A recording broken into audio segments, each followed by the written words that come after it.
It's Friday, June 1st. Welcome to your coffee break on the HAN network. I'm Kate Czaplinski with the latest local news, including an attempted carjacking in Shelton leading to a multi-town pursuit.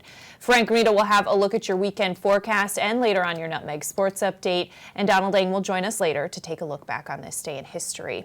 But first, an attempted carjacking in the Huntington section of Shelton led to the arrest of 4 teens.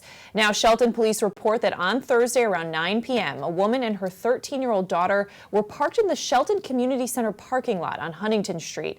Now, that woman got out of her vehicle to mail a letter, and a green Subaru approached her. A man then got out of that Subaru and demanded the woman's keys, pushing her to the ground. Well, as the woman fell to the ground, her 13-year-old daughter began to scream, police said, and that man retreated to the Subaru and fled the scene. Well, a short time later, the Shelton police received a report of a vehicle burglary on Fern Drive with a green Subaru fleeing the scene. Well, a be on the lookout notice was sent out to surrounding police departments, and a short time later, the Trumbull police located that Subaru, which crashed on White Plains Road, and one of those occupants was taken into custody. 3 others had fled on foot. Now, that Subaru was discovered stolen out of Bridgeport. Well, Shelton, Trumbull, Stratford, and Bridgeport police all canvassed the area for those 3 fleeing suspects. The 3 men were located and taken into custody a short time later. Now, only one suspect, 18-year-old Anton Grant Chalmers of Stratford, was identified due to his age, but also arrested were a 16-year-old juvenile from Bridgeport and a 16-year-old and 17-year-old juvenile from Stratford. Now, they all face robbery and assault charges. And in other news, a car accident in Derby early Friday morning sent a vehicle crashing through the entrance to Griffin Hospital's emergency room, as seen in some photos shared from Derby Storm Engine Company and Ambulance Corps. Now, this accident happened around 2:15 in the morning. Emergency responders report that there were no injuries and no structural damage to that building.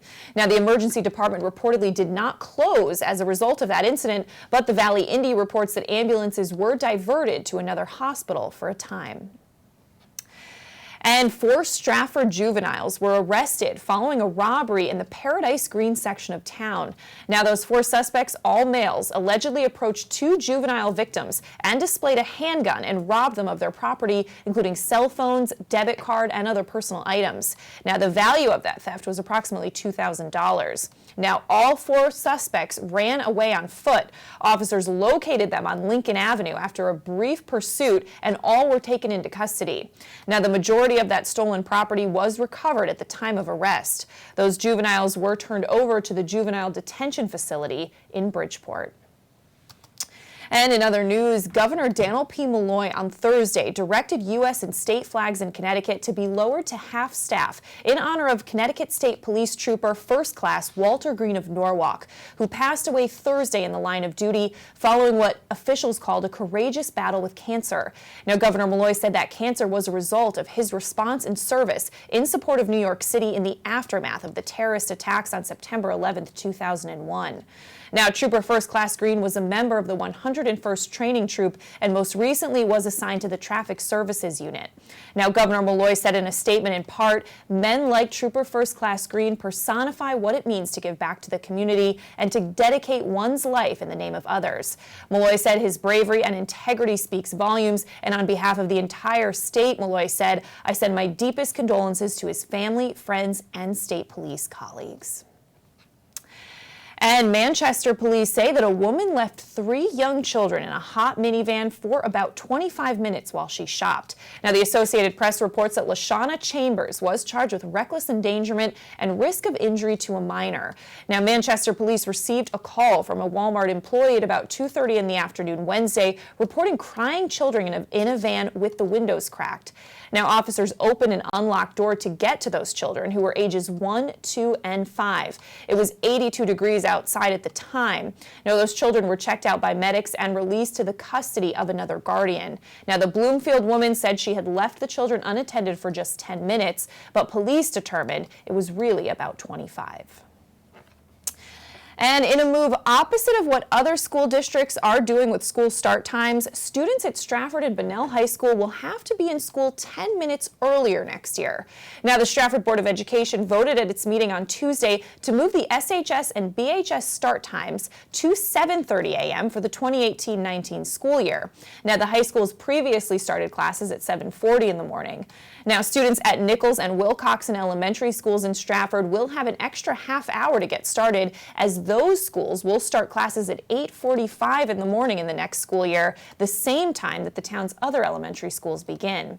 Now, Nichols and Wilcoxon currently start at 8:15. Now, Superintendent Janet Robinson said the new start times will go along with the new busing schedule that's starting next year. The school board recently voted to amend its busing plan, which will have more elementary school students attending classes closer to their homes. Now, the district will also transform Stratford Academy from a magnet school campus into a neighborhood school. Robinson said it will allow for a spoke and wheel to bring buses in from the high school to serve other schools in the district. Robinson said those changes will allow the district to save on about 13 buses per school day. More on that story at stratfordstar.com. But taking a turn now, let's get a look at the forecast with Frank Granito. Frank. All right, thank you, Kate. Some early morning fog has cleared out around Fairfield County. We're going to see mostly cloudy skies for the rest of the day. Temperatures around 76 degrees, a light mist falling right now as you get a look at Route 8, and we'll see some showers scattered throughout the afternoon. Mostly cloudy overnight, humidity on the rise. It'll be a little warmer tomorrow with overcast skies again. Maybe a break for sunshine around the midday, but then passing showers continue on with temperatures in the low to mid 80s through tomorrow. Showers continue in the evening and overnight before cooler conditions on Sunday with a mix of sun and clouds. Temperatures right around 67 degrees. That'll do it for this weather update. Let's send it back over to Kate. All right, thanks so much, Frank. And we're going to step out for a break, come back. Donald Lang will take a look back on this day in history. We have more local news and your Nutmeg Sports update after this. Spring is in bloom, and so are the deals at Honda of Westport's Dream Garage Spring Event. See and test drive the all-new 2018 Honda Clarity 110 MPG plug-in hybrid sedan. Stop in today and see why we've been named Deal Rater's Dealer of the Year for the 4th year running. Honda of Westport, where peace of mind is part of the deal. Get a fresh start to the new year by shaking up your meal routine.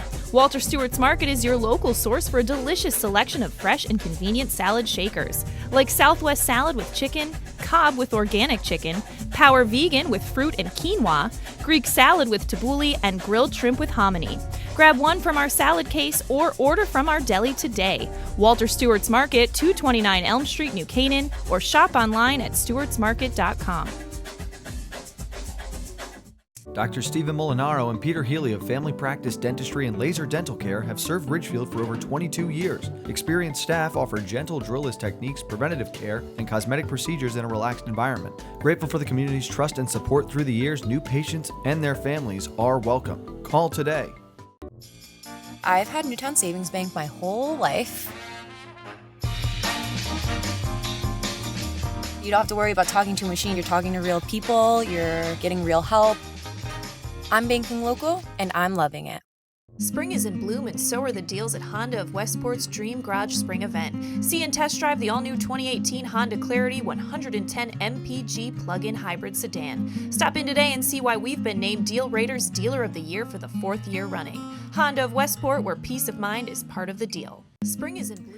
Welcome back to this June 1st edition of your Coffee Break on the HAN Network. And before we get back to your local news, it's time to get a look back on this day in history with Donald Ang. Don. Well, thanks, Kate. And we're going to stick in the 20th century today. Starting in 1934, the Tokyo-based Jidosha Saizu Kabushiki Kaisha, that is the automobile manufacturing company, changes its name to the Nippon Sangyo Company. That is Nissan for short. The company's new name literally means Japanese holding company. Today, Nissan is the second largest Japanese car company, right there with Honda, but pretty far behind Toyota. We go now, of course, to 1967. The Beatles released Sgt. Pepper's Lonely Hearts Club Band, considered the #1 rock album of all time by Rolling Stone. The album allowed the Beatles to explore much more creative music, since they would never have to perform it live. The studio itself could be used as an instrument. The cover, of course, is the 1960s pop culture snapshot. By the way, interesting fact, if you look to the right there, Gandhi was supposed to be sitting under the palm tree. The record company officials worried, though, that using his image might be considered sacrilegious. 1980, the cable news network, that is CNN, begins broadcasting. Initially available in less than 2 million U.S. homes, CNN lost money for years. It was the network's coverage of the first Persian Gulf War in 1991 that vaulted 24-hour news into the mainstream consciousness. Finally, now we go to 1974. We'll let this guy tell you about it. So I had to get up. She was sitting in a chair, and I turned her around so that her back would be exposed to me.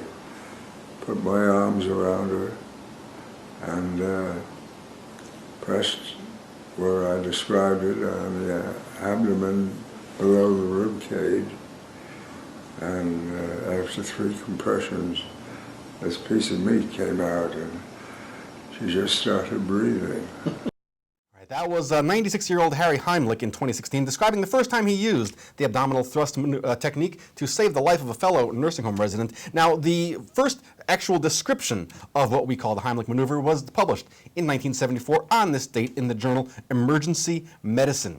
Since then, it has been estimated that 50,000 people have been saved using it. If you don't know how to do it, the Red Cross will teach you, along with basic first aid and CPR in a one-day class. There's probably one going on right now within about a half hour of your house.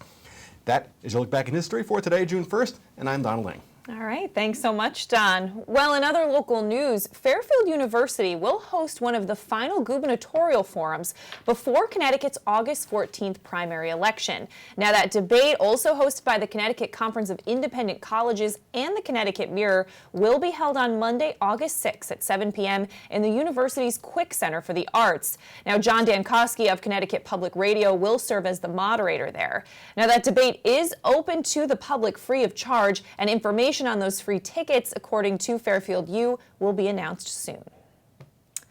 And Governor Dannel Malloy has agreed that train fares and service will not change, at least for the next year. Now, based on the budget package that passed the legislature, the governor dropped his threat to cut rail line and bus services and raise commuter fares. That, according to State Representative Fred Wilms in an email thanking those who attended town hall events and transportation forums. Now, back in February, 7 public hearings in Connecticut, 1 in Stamford, were held by the Connecticut Department of Transportation to gather input on proposed bus and rail fare increases and service reductions. Well, in his email to constituents, State Representative Tom O'Day, who represents the 125th District, called it another win for Connecticut's commuters and residents of Fairfield County. There's more on that story at ncadvertiser.com. And is the Ridgefield Volunteer Fire Department Carnival canceled this year? Well, not yet, according to the fire department. Despite a May 21st Facebook post indicating that the carnival wouldn't be held in 2018, Volunteer Deputy Chief Tim Pambianchi told the Ridgefield Press that the RVFD is currently looking at alternative sites. Now, he said no official decision has been made for the site of the carnival, but he said that they are working with property owners in Ridgefield and they'll have an official decision by early next week, Monday or Tuesday. Now, the event, which benefits the Ridgefield Fire Department, is traditionally held on the grounds of East Ridge Middle School during the last weekend in June. The volunteer firefighters can't host the carnival at East Ridge this summer because school will still be in session through Friday, June 29th. More on that story at theridgefieldpress.com. And like other cities throughout the nation, Milford will observe National Gun Violence Awareness Days this weekend by hosting a #WearOrange event starting at 10 a.m. on Saturday, June 2nd, on the small green in front of Milford City Hall. Now, all residents are invited to wear orange and attend the event, which will honor both victims and survivors of gun violence. Now, that event will begin with a reading of a proclamation from Mayor Ben Blake that recognizes June 2nd as Gun Violence Awareness Day in Milford. Attendees will be asked to sign a Wear Orange pledge that states he or she supports common sense gun safety laws and practices, but also respects the Second Amendment. It also says that in November, they'll vote for candidates who do the same. Now, organized by the local activist group Milford Speaks Out, that event will also include participants taking photographs holding an I Wear Orange Because signs. Now, there's much more on that event at milfordmirror.com. And the Trumbull nonprofit Ryan's Rebels will hold a fishing derby for children this Saturday from 9 a.m. to noon at Twin Brooks Park in Trumbull.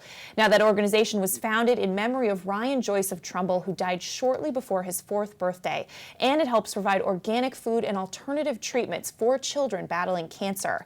Now, our editorial director, John Kovach, spoke recently with Ryan's parents, Caroline and Michael. Take a look. Foundation focuses on two things. One is with health and nutrition for children and treatment for cancer, as well as also helping some of the families that need monies for alternative medical treatments or unconventional medical treatments. So what we usually have been doing is running meals at, right now through the Children's Hospital of Philadelphia, we'll run a meal, which is a healthy, organic, natural food meal.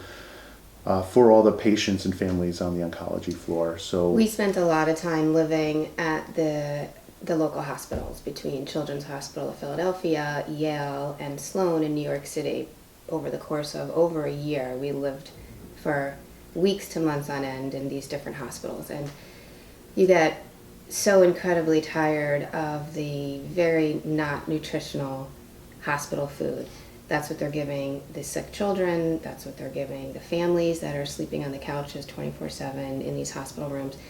So we wanted to donate healthy, just much better quality food. So we do that, and we cater for all the families on the oncology floors, and of course the children themselves. Now, at this weekend's event, the fish will be measured and then released, and there is a $5 suggested donation, but Michael Joyce says that no one will be turned away from the event. Now, there's much more on that interview at TrumbleTimes.com. But we're going to throw it over to Frank Granito now for your Nutmeg Sports Update. Frank. All right, Kate, let's start with the quarterfinals in girls lacrosse Class L tournament yesterday. 7 FCX squads remaining in the tournament. Well, we are down to 3 now after Darien topped Fairfield Ludlow 15-8. New Canaan taking down Wilton 10-6 in a rematch of the FCX semifinals. Fairfield Ward coming up just short against number 2 Cheshire 12-10, and a really exciting one out in Greenwich, but it is the Tigers of Ridgefield getting the best of the Cardinals 7-6. So it'll be New Canaan and Darien, Ridgefield and Cheshire. The state semifinals, those games will be played next Tuesday at 5 o'clock and 7 o'clock at Bryant McMahon. Congratulations to the New Canaan girls golf team and the Greenwich boys golf team. They are your FCX champions for the 2nd consecutive year on both sides. Megan Mitchell with a score of 74 was the medalist in the girls tournament, and a very impressive 65 from Jackson Freddy is your low score in the boys individual tournament. We've got boys lacrosse on the HAN Network tomorrow. State quarterfinal game, New Canaan, Fairfield Prep, 4 o'clock from Dunning Field. We'll see you there. For now, though, back over to Kate. All right, thanks so much, Frank. And we're going to step out for a break, come back, and recap some of the top stories we're following today after this.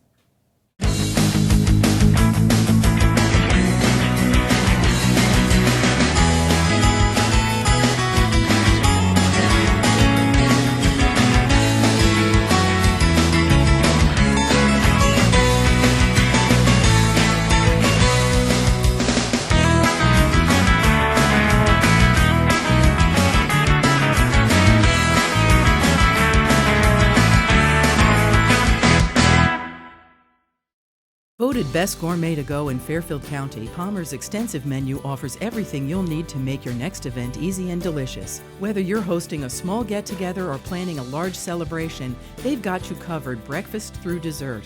Order online at palmersdarien.com or call 203-655-2077. Voted.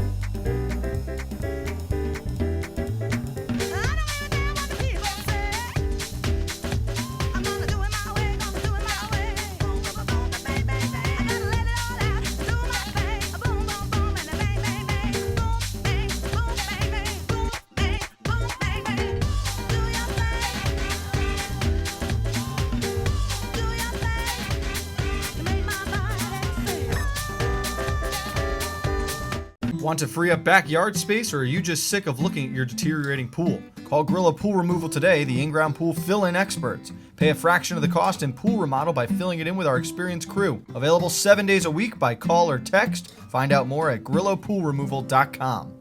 Want to free... Welcome back to this Friday edition of your Coffee Break on the HAN Network. I'm Kate Czaplinski, recapping some of the top stories we're following today. An attempted carjacking in the Huntington section of Shelton led to the arrest of 4 teens. Now, Shelton police report that on Thursday night around 9 o'clock, a woman and her 13-year-old daughter were parked in the community center parking lot on Huntington Street in Shelton. Now, the woman got out of her vehicle to mail a letter, and that's when a green Subaru approached her. A male then got out of that Subaru and demanded the woman's keys, pushing her to the ground. Now, as that woman fell to the ground, her 13-year-old daughter began to scream, and that man retreated to the Subaru and fled the scene. A short time later, the Shelton police received a report of a vehicle burglary on Fern Drive with a green Subaru then fleeing the scene again. Well, a be on the lookout notice was sent out to surrounding police departments. A short time later, the Trumbull police located that Subaru, which had crashed on White Plains Road, and one of those occupants was taken into custody there. Now, 3 other occupants fled on foot. Now, that Subaru was discovered stolen out of Bridgeport. Shelton, Trumbull, Stratford, and Bridgeport police all canvassed the area for those 3 fleeing suspects. Those 3 men were eventually located and taken into custody. Only one suspect, 18-year-old Anton Grant Chalmers of Stratford, was identified due to his age, but also arrested were a 16-year-old juvenile from Bridgeport and a 16 and 17-year-old juvenile from Stratford. Now, they all face robbery and assault charges. And a car accident in Derby early Friday morning sent a vehicle crashing through the entrance to Griffin Hospital's emergency room, as seen in photos shared from Derby Storm Engine Company and Ambulance Corps. Now, that accident happened around 2:15 in the morning. Emergency responders report that there were no injuries and no structural damage to the building. The emergency department reportedly did not close as a result of that incident, but the Valley Indy reports that ambulances were diverted to another hospital for a time. And in other news, 4 Stratford juveniles were arrested following a robbery in the Paradise Green area of town. Those 4 suspects, all males, approached 2 juvenile victims, allegedly displaying a handgun, and robbed them of their property, including cell phones, debit card, and other personal items. Now, the value of the theft was about $2,000. All 4 suspects fled the scene on foot, and officers located them on Lincoln Avenue after a brief foot pursuit. All suspects were taken into custody. Now, the majority of stolen property was recovered at the time of the arrest. Those juveniles were turned over to the juvenile detention facility in Bridgeport. And Governor Daniel P. Malloy on Thursday directed U.S. and state flags in Connecticut to be lowered to half staff in honor of Connecticut State Police Trooper First Class Walter Green of Norwalk, who passed away Thursday following a courageous battle with cancer. Now, Governor Malloy said that cancer was a result of his response and service in support of New York City in the aftermath of the terrorist attacks on September 11, 2001. Now, Trooper First Class Green was a member of the 101st Training Troop and most recently was assigned to the Traffic Services Unit. Governor Malloy said in part that men like Trooper First Class Green personify what it means to give back to the community and to dedicate one's life's work in the name of others. He said his bravery and integrity speaks volumes, and on behalf of the entire state of Connecticut, Governor Malloy sent his deepest condolences to his family, friends, and his state police colleagues. All right, we're going to throw it back over to Frank Granito now to get one final look at your forecast. Frank. All right, thank you, Kate. Overcast skies today, a chance for passing showers through the afternoon with a high around 76. We'll see an increase in humidity overnight and carrying into a warmer Saturday. A mix of sun and clouds through the first half of the day before scattered showers in the afternoon. 81 the high on Saturday, but it'll be cooler on Sunday. No rain in the forecast, just sun and clouds throughout the day. Temperatures in the high 60s heading into the start of next week. We're back tomorrow. Boys lacrosse, it's the CIAC Class L quarterfinals. Fairfield Prep at New Canaan, 4 o'clock. We'll see you there. For now, though, go back over to Kate. All right, thanks so much, Frank. And we're going to wrap things up here on your coffee break, but we'll see you on Monday at 11 with the latest local news and more. Have a great weekend.